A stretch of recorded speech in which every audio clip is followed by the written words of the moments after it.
Since 2016. There is the table. There's confirmation that Bayern and Benfica have qualified, and Barcelona will be playing Europa League football, Joe. Yeah, I mean, I think Maka nailed it on the head when he said this might be a good thing for Barcelona, because having Xavi at the helm, I think it would quell any of the dissenters, because they have a rebuild. It's a huge rebuild. There's, I wouldn't say there's 3 players outside of the young players in that team that they'd want to keep hold of. So they have to bring players in, they have to bring players out. But Xavi's the man. As long as the fans understand where they are, you know, and I think if they do that, then we can see them back in maybe a 2-3 years' time competing. But at the moment, they simply can't compete in the Champions League with that group of players.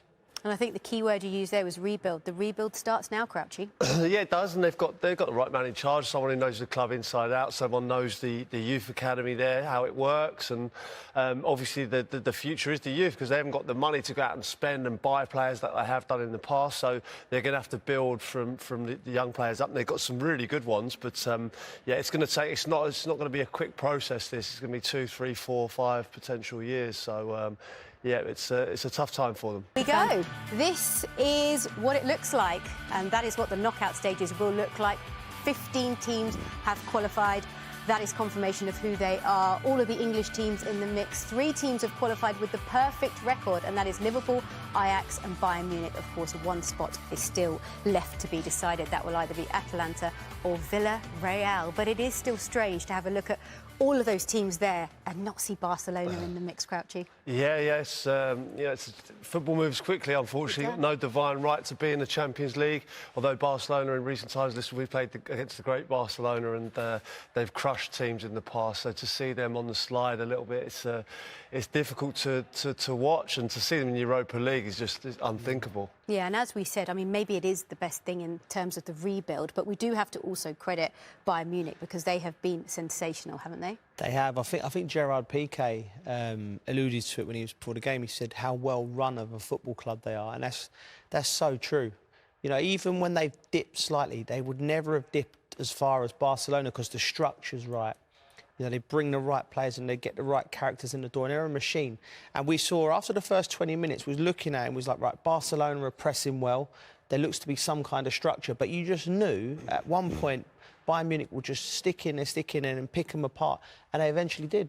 They did. I mean, 3 goals scored tonight, and it was Thomas Muller that got them off the mark with a landmark goal, his 50th Champions League goal, Crouchy. Yeah, he always seems to do it, doesn't he? He's one of those players, like, you're not sure if he fits in, but he always pops up with the goal. You know, he's full of running.